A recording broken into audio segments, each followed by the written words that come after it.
Hello dear student, welcome to Advait education. मैं अंकित जैन और इस बार अगेन मैं आपके लिए लेके आया हूं एक क्वेश्चन सीरीज। ये 8th session of question series है जो अगेन कंक्रीट टेक्नोलॉजी टॉपिक पे बेस्ड है। इसमें हम कुछ कंसेप्चुअल फैक्चुअल क्वेश्चंस को फिर से अटेम्प्ट करेंगे, देखेंगे कि कैसे उनको अप्रोच करना है और क्या हमारा एक टेम्परामेंट रहना चाहिए उसको अटेम्प्ट करते समय। तो आइए स्टार्ट करते हैं 8th session of question series on concrete technology. Question series 8। तो यहां पे हम 8th series 8th part start करने वाले हैं क्वेश्चन सीरीज का, जिसमें हम अगेन कंक्रीट टेक्नोलॉजी टॉपिक को कवर करने वाले हैं। ठीक है, तो आइए स्टार्ट करते हैं फर्स्ट क्वेश्चन। ठीक है, फर्स्ट क्वेश्चन है which admixture is used to improve workability of concrete.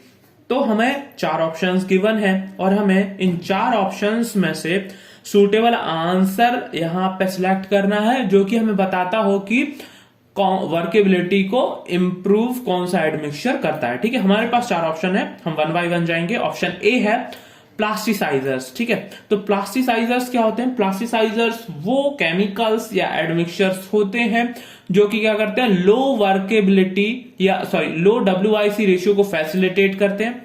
ये कुछ इस तरीके का फंक्शन करते हैं जिससे सीमेंट पार्टिकल्स के बीच में रिपल्शन हो जाता है और उनके बीच एक वॉइड क्रिएट हो जाता है।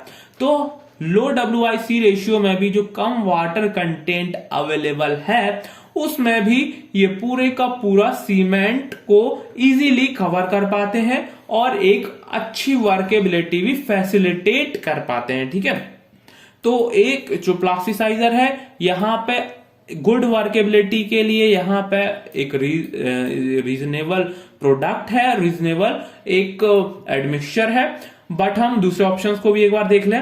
यदि ऑप्शन बी की बात करूं, मेटाकाओलिन को एज अ एडमिक्सचर तो यूज नहीं किया जाता है, बट इसको सप्लीमेंट्री सीमेंटेशियस मटेरियल के फॉर्म में सीमेंट के कुछ एक पार्शियली रिप्लेस्ड फॉर्म में जरूर यूज किया जाता है।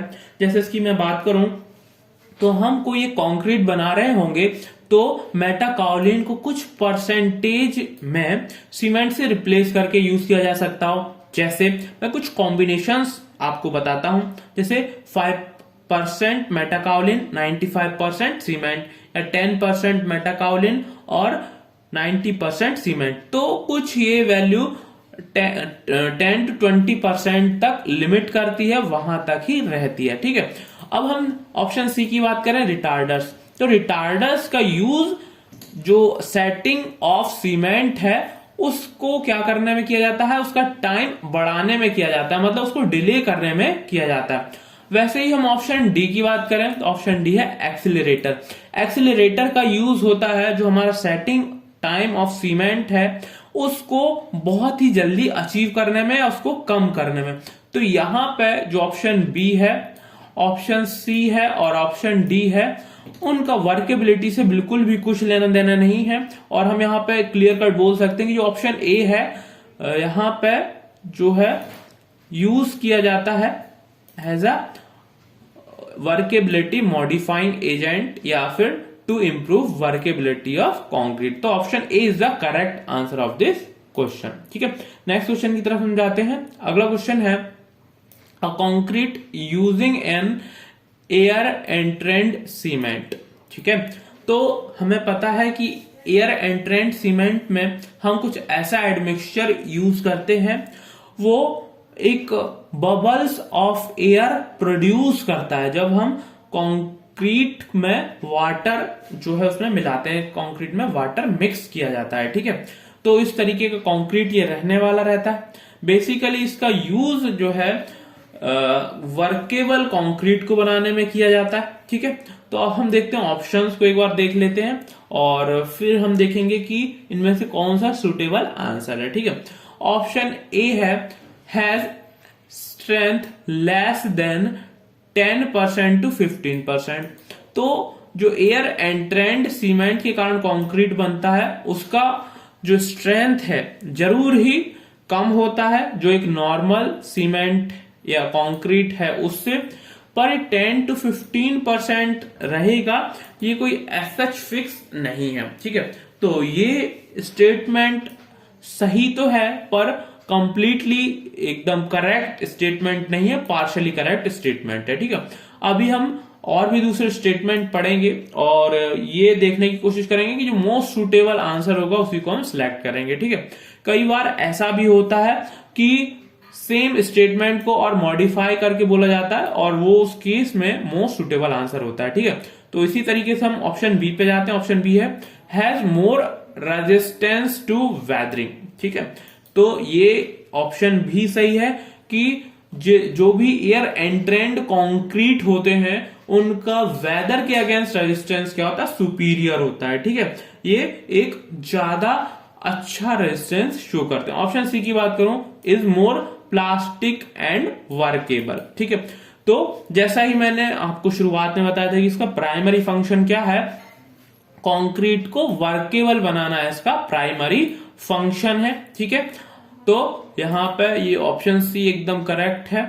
ऑप्शन डी पे आते हैं, is free from segregation and bleeding.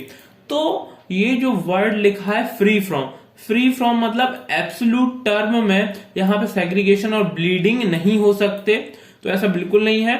यहां पे कुछ एक्सटेंट में सेग्रीगेशन और ब्लीडिंग देखने को मिल सकता है। हम ये बोल सकते हैं कि जो नॉर्मल कंक्रीट है उससे इसका एक्सटेंट जरूर कम होगा सेग्रीगेशन और ब्लीडिंग में, बट ये फ्री होगा एकदम 100%, ये कहना थोड़ा सा गलत होगा।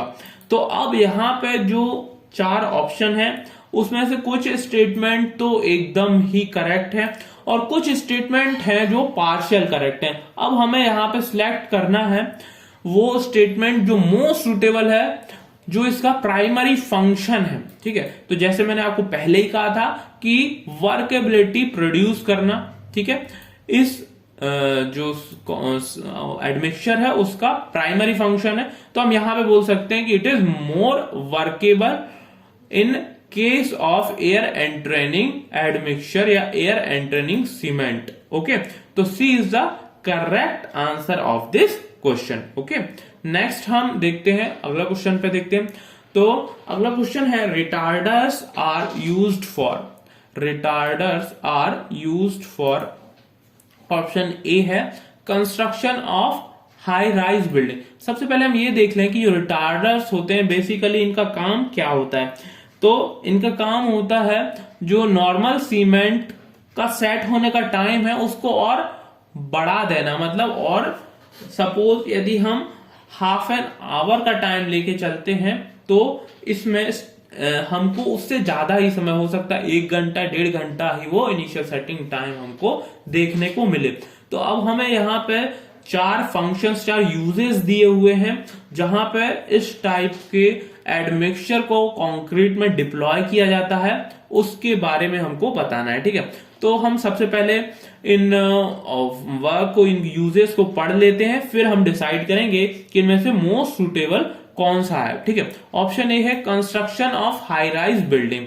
ठीक, ऑप्शन बी है repair works, option C cold weather condition और ऑप्शन डी है ग्राउटिंग डीप ऑयल वेल्स। ठीक है, अब मैं यहां पे ऑप्शन ए की बात करूं, construction of high rise building, तो हाई राइज बिल्डिंग जहां पे भी होती हैं वहां पे इन जनरली हाई स्ट्रेंथ या हाई परफॉर्मेंस कंक्रीट का यूज किया जाता है। ठीक है, तो हाई परफॉर्मेंस या हाई स्ट्रेंथ कंक्रीट क्या होता है, जिसकी स्ट्रेंथ बहुत ही ज्यादा हाई होती है और एक वो वर्केबल और ड्यूरेबल मिक्स को फॉर्म करता है। ठीक है, तो यहां पर रिटार्डर से कुछ भी जो है कनेक्शन नहीं शो हो रहा।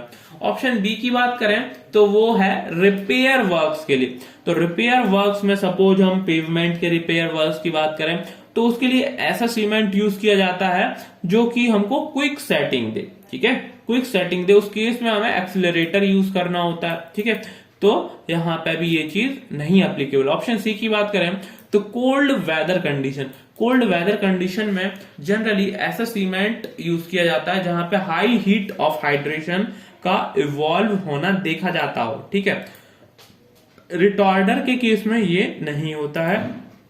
ऑप्शन डी है ग्राउटिंग डीप ऑयल वेल्स। ठीक है, तो ऑयल्स जो जब हम उसकी ग्राउटिंग करते हैं तो हमें सबसे पहले तो एक थिन मिक्स चाहिए होता है जिससे कि वो एकदम डीप लेवल पे, क्योंकि छोटे छोटे क्रैक्स होते हैं, उनको फिल कर सके। ठीक है। दूसरा, हमें एक टाइम चाहिए होता है, हम चाहते हैं कि ये काफी टाइम बाद सेट हो। ऐसा इसलिए यदि ये थोड़े टाइम बाद सेट होगा तो ये उस जगह पे, उस क्रैक्स में अंदर तक रीच कर पाएगा। ठीक है। तो यहां पे इसी कारण हम चाहते हैं कि जब हम ग्राउटिंग करें डीप ऑयल वेल्स में, तब यहां पे हम उसका रिटार्डर का यूज करेंगे और बहुत ही एक डेप्थ तक उसका पेनिट्रेशन हम कर पाएंगे। ठीक है। तो यहां पे ऑप्शन डी जो है करेक्ट आंसर है। क्वेश्चन 4 पे आते हैं। What do we need to do while designing an air entrained concrete?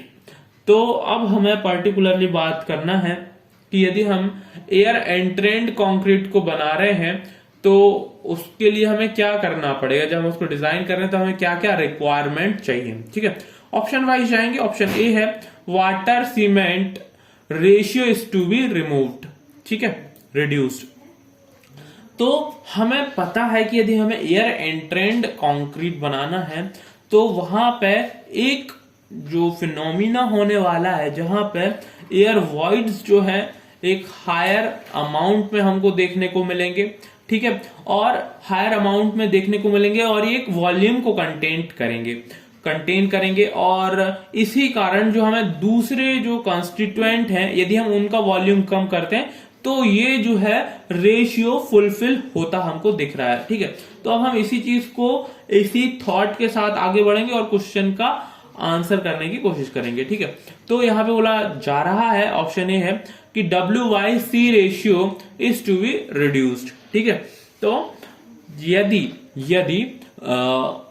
एक कंक्रीट स्पेस में वाटर की अवेलेबिलिटी ज्यादा होगी तो यहां पे वॉल्यूम एयर वॉइड्स के लिए कम होगा। ठीक है, ऑब्वियसली कम होगा। तो यहां पे वाटर का जो है प्रोपोर्शन कम रखा जाता है ताकि एयर उस स्पेस को अच्छे से फिल कर पाए। तो WYC रेशियो क्या होगा, कम होगा उस केस में। ठीक है। ऑप्शन बी की बात करें, proportion of aggregate is to be reduced. ठीक है। तो हम क्या करते हैं, एग्रीगेट्स में जो फाइन और कोर्स एग्रीगेट है उसका वॉल्यूम भी थोड़ा कम रखने की कोशिश करते हैं, जिससे कि जो बचा हुआ वॉल्यूम है उसको एयर एंट्रेंड फिल कर सके। एयर जो हम एंट्रेन करने वाले हैं, उनको जो हम पेनिट्रेट करने वाले हैं, उनको क्या कर सके, हम उस स्पेस में फिल कर सकें। ठीक है। An allowance for entrained air is made. ठीक है। तो हम क्या करते हैं, कुछ ऐसी कंडीशन, ऐसे एनवायरमेंट क्रिएट करते हैं, ऐसा केमिकल उसमें जो हम है इंक्लूड करते हैं जिससे हमको उसका अलाउंस देखने को मिले एंट्रेंड एयर का। तो ये तो हमको नाम से ही पता चल रहा है। तो ओवरऑल हम बोल सकते हैं कि ऑप्शन ए बी सी तीनों ही करेक्ट है यहाँ पे। तो option D, all options are correct, is the most suitable answer of this question. ठीक है। अगले क्वेश्चन पे हम जाते हैं। अगला क्वेश्चन है, the workability of concrete is influenced most bye it's. ठीक है। तो वर्केबिलिटी ऑफ कॉन्क्रीट किन किन चीजों पे सबसे ज्यादा हमें यहाँ पे अफेक्ट करता हुआ दिख रहा है। तो यहाँ पे एक वर्ड का यूज किया गया है, मोस्ट। ठीक है। यहाँ पे एक वर्ड का जो है उपयोग किया गया है वो है मोस्ट, की सबसे ज्यादा किससे करता है। तो एक बार हम ये भी बात करेंगे कि क्या जो हमको ऑप्शन में गिवन है ऑप्शन, उन पे उसका डिपेंडेंस कुछ है भी या नहीं भी है, तो किस एक्सटेंट तक है, उसका एक हम रिलेटिव टर्म में भी बात करेंगे। ठीक है। ऑप्शन ए पे जाते हैं। तो फर्स्ट है वाटर सीमेंट रेशियो।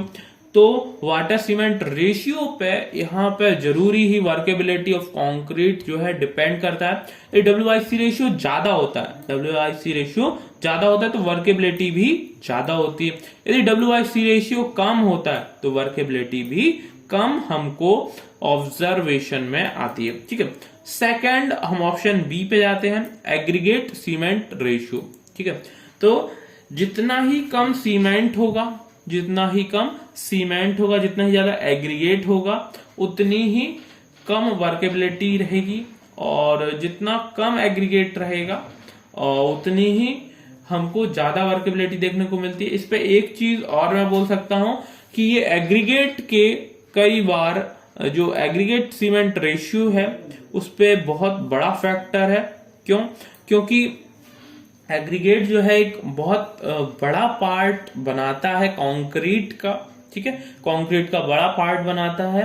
तो इनका रेशियो जो है एक बहुत ही इंपॉर्टेंट रेशियो है यहाँ पे, ठीक है, 70 to 75% और कई कई बार 70 to 80% के बीच जो है एग्रीगेट होता है कंक्रीट में। तो एग्रीगेट और सीमेंट का रेशियो जो है एक बहुत इंपॉर्टेंट रेशियो है इस केस में, ठीक है। ऑप्शन सी की बात करें, सीमेंट कंटेंट, तो सीमेंट कंटेंट भी एक एक्सटेंट तक वर्केबिलिटी ऑफ कंक्रीट को क्या करता है, डिपेंडेंट करता है, इन्फ्लुएंस करता है, ठीक है। वैसे ही वाटर कंटेंट। अब भी हमें ये पता है कि चारों के चारों जो फैक्टर हैं यहाँ पे डिपेंड करते हैं, इन्फ्लुएंस करते हैं वर्केबिलिटी ऑफ कंक्रीट को, पर जो सबसे ज्यादा करता है वो है एग्रीगेट सीमेंट रेशियो। ऐसा क्यों? ऐसा इसलिए मैं बोल रहा हूं क्योंकि एग्रीगेट सेम, अगेन मैं उसी चीज को रिपीट करना चाहूंगा कि एक बहुत लार्ज पार्ट को जो है कंक्रीट को बनाता है, और इस पे जो एग्रीगेट और सीमेंट का जो एक रिलेटिव एडहीसिवनेस होती है उस पे काफी कुछ वर्केबिलिटी जो है डिपेंड करती है, ठीक है। तो इसका रेशियो बहुत ज्यादा डिपेंड करता है। तो हम यहाँ पे बोल सकते हैं कि ऑप्शन बी जो है करेक्ट आंसर है। यहाँ पे ऑप्शन बी से correct answer of this question, ठीक है। और क्वेश्चन 6 पे आते हैं। क्वेश्चन 6 में है the value of VB time for low workability as per Indian standard is prescribed as, ठीक है। तो यहां पे हमें एक वर्केबिलिटी की बात की गई है, लो वर्केबिलिटी की, ठीक है। और इस लो वर्केबिलिटी के करस्पॉन्ड हमें बताना है कि जो वीबी टाइम वैल्यू है उसका क्या वैल्यू होना चाहिए, ठीक है। तो यहाँ पे हमको कुछ ऑप्शंस गिवन है, 2 to 5 second, 5 to 10 second, 10 to 20 seconds और 20 to 30 सेकेंड्स।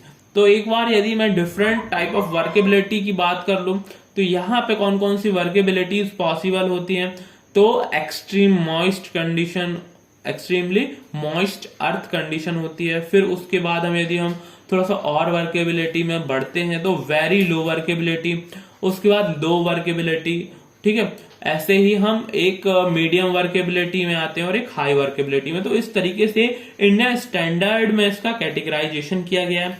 यदि मैं बात करूं कि लो वर्केबिलिटी के लिए वीबी टाइम की वैल्यू क्या होती है, तो लो वर्केबिलिटी के लिए वीबी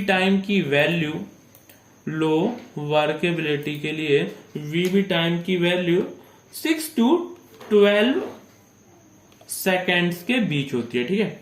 6 to 12 सेकेंड्स के बीच होती है।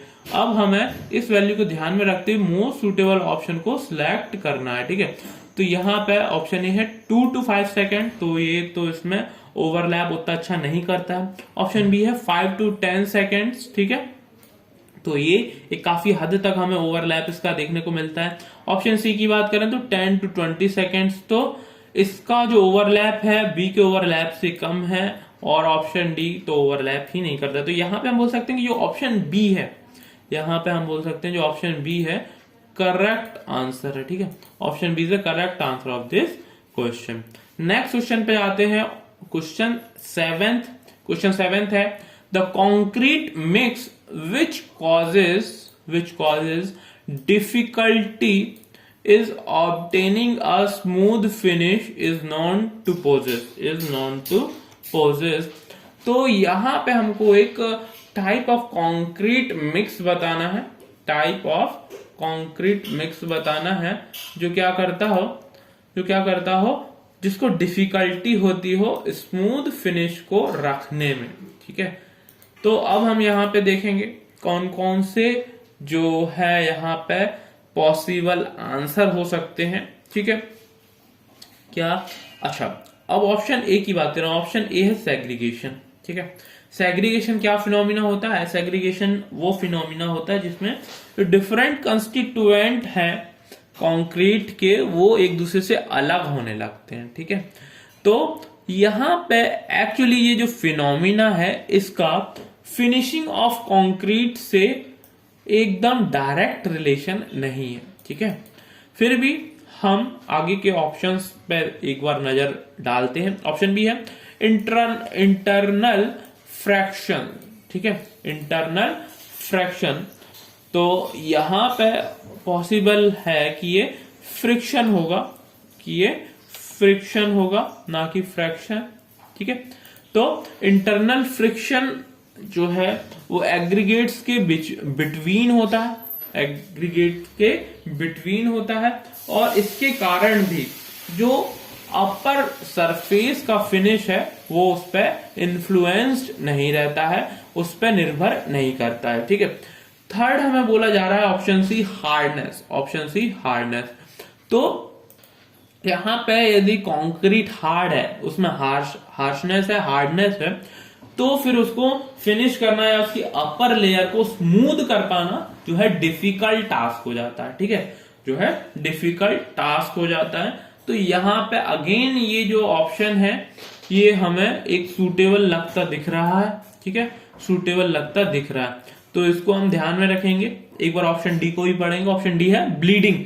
तो ब्लीडिंग जो है वाटर का एज अ, जैसे हम किसी बॉडी में कट लग जाता है या कोई वुंड हो जाता है तो वहां पे क्या होता है, एक ब्लीडिंग होने लगता है, वहां पे जो है खून का ब्लीडिंग होने लगता है। तो उसी केस को, उसी के सिमिलर जो एक एनालॉजी है उसी को देखते हुए ब्लीडिंग वर्ड निकल के आया, पर इसका भी स्मूथ फिनिश या फिनिश से कुछ लेना देना नहीं है।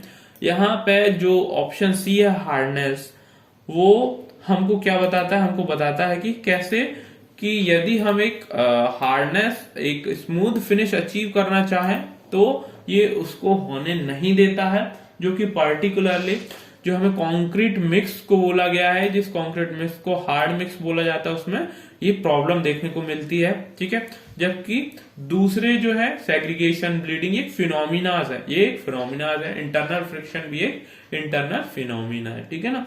तो यहाँ पे option C is the correct answer of this question. अब हम 8th क्वेश्चन पे आते हैं। 8th क्वेश्चन है सेपरेशन ऑफ वाटर और water sand cement from a freshly mixed concrete is known as, ठीक है। तो अब यहां पे क्या बोला जा रहा है, सेपरेशन मतलब अलग हो जाना वाटर का या वाटर सैंड और सीमेंट का, जब हम एक वेट कंडीशन में कंक्रीट को बनाते हैं तब, ठीक है। तो हमें इस चीज को क्या कहा जाता है, इस फिनोमिना को कहा क्या जाता है, उसको बताना है, ठीक है। हमें यहाँ पे ऑप्शन दिया है 1 ब्लीडिंग, ए ब्लीडिंग, ऑप्शन बी दिया है क्रीपिंग, ऑप्शन बी दिया है क्रीपिंग, ठीक है, ऑप्शन सी है सेग्रीगेशन और ऑप्शन डी है फ्लडिंग। अच्छा, जब हम पर्टिकुलरली बात करते हैं, जब हम पर्टिकुलरली बात करते हैं कि किसी भी तरीके का कंस्टिट्यूएंट एक दूसरे सेपरेट हो रहा है कंक्रीट का, तो हम उसको सेग्रीगेशन कहते हैं, ठीक है, उसको क्या कहते हैं, सेग्रीगेशन बोला जाता है। पर सेग्रीगेशन की यदि हम एक सबसेट की बात करें जिसमें केवल वाटर पूरे सीमेंट या सीमेंट कंक्रीट से अलग होता है, उस केस को हम क्या बोलते हैं, उस केस को ब्लीडिंग बोला जाता है, ठीक है। उस केस में जब हम कॉम्पैक्शन कर रहे होते हैं कंक्रीट का या फिर वाइब्रेशन कर रहे होते हैं, तो जो वाटर है वो ज्यादा होने के कारण, एक्सेसिव होने के कारण सरफेस पे आ जाता है, उसको ब्लीडिंग कहा जाता है, उसको ब्लीडिंग कहा जाता है। ये एक टाइप ऑफ सेग्रीगेशन है, ठीक है, ये टाइप ऑफ सेग्रीगेशन है। तो अब हम देखते हैं क्वेश्चन एग्जैक्टली क्या है, हमें ब्लीडिंग पूछा गया है या सेग्रीगेशन पूछा गया है, ठीक है। तो यहाँ पे एकदम स्पेसिफिकली बोल दिया गया सेपरेशन ऑफ वाटर और water sand and cement. Generally ये देखा गया है कि सेग्रीगेशन टर्म यूज होता है तो उसमें एग्रीगेट का सेपरेशन हमको देखने को मिलता है, ठीक है। और यहाँ पे जो फर्स्ट ऑफ हाफ है उसमें साफ साफ बोला गया सेपरेशन ऑफ वाटर। तो सेपरेशन ऑफ वाटर उसी केस में होता है जहां पे ब्लीडिंग होती है, ठीक है, जहां पे ब्लीडिंग को माना जाता है। तो यहाँ पे हम बोल सकते हैं option A, option is the correct answer of this question. अगले क्वेश्चन की तरफ हम जाते हैं। अगला क्वेश्चन है to prevent segregation the maximum height for placing of concrete. ठीक है, तो जो maximum height of placing of concrete है किससे गवर्न होती है उसको हम देखते हैं। ठीक है, तो इन जनरली एक IS कोड 456 है, IS कोड 456 है।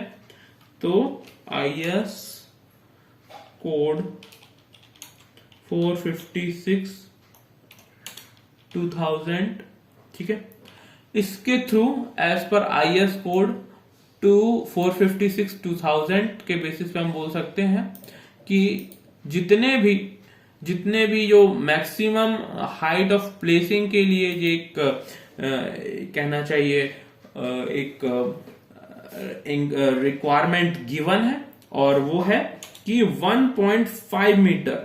ठीक है, 1.5 मीटर हाइट से हम ज्यादा नहीं जा सकते, इस हाइट को ही हम मैक्सिमम रख के चलते हैं। यदि इस हाइट से ज्यादा हम प्लेसिंग के लिए यूज करते हैं, प्लेसमेंट के लिए यूज करते हैं, तो वहां पे सेग्रीगेशन का खतरा होता है। तो 1.5 मीटर के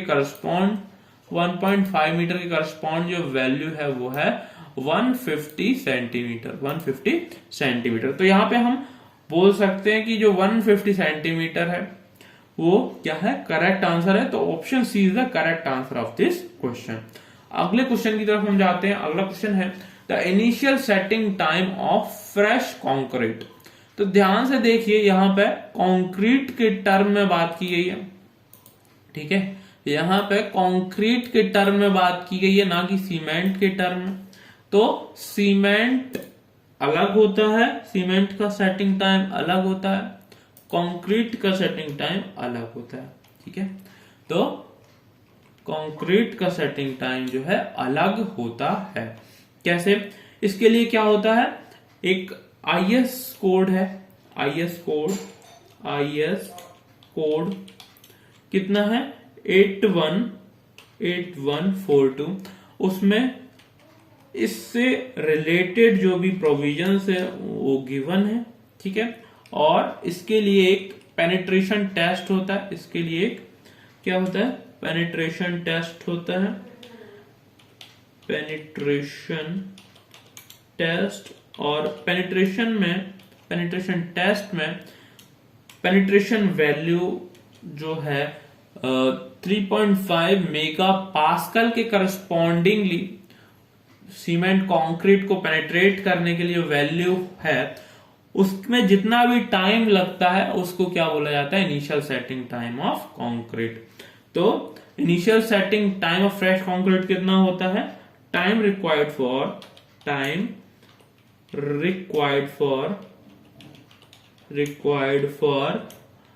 penetration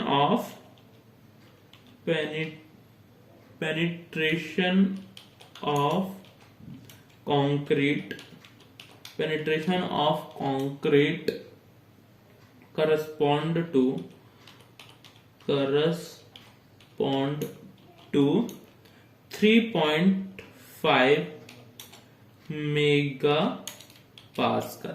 ठीक है, तो इतने के लिए जितना भी हमको पेनिट्रेशन के लिए टाइम चाहिए होता है उसको हम क्या बोलते हैं, सेटिंग टाइम या initial setting time of concrete, ना कि सीमेंट। ठीक है, तो ये चीज हमको ध्यान रखना होगा कि हम फ्रेश कंक्रीट की बात कर रहे हैं। ठीक है, और ये कितना होता है, ये होता है ग्रेटर देन 1 आवर। कितना होता है, ग्रेटर देन 1 आवर। ठीक है, तो ये चीज भी हमको यहाँ पे याद रखनी है। ठीक है, यहाँ पे आप देख लेते कौन सा जो ऑप्शन है, lower than 15 minutes, greater than 30 minutes, greater than 1 hour, not more than 10 hours. तो यहाँ पे हम ऑब्वियसली बोल सकते हैं कि जो सी, ऑप्शन सी है, ग्रेटर देन 1 आवर जो है करेक्ट है। ठीक है, greater than 1 hour is the correct answer of this question. Option C is the correct answer of this question. तो एट लास्ट मैं यहाँ पे आपको थैंक्स बोलना चाहूंगा कि आप लोगों ने पेशेंस बना के रखा इन क्वेश्चंस को जब हम ऑब्जर्व कर रहे थे, अप्रोच कर रहे थे। तो अगेन मैं आपसे बोलता हूं कि ऐसे ही क्वेश्चंस मैं आपके लिए लाते रहूंगा। तो stay tune with Advait education. Goodbye, good luck.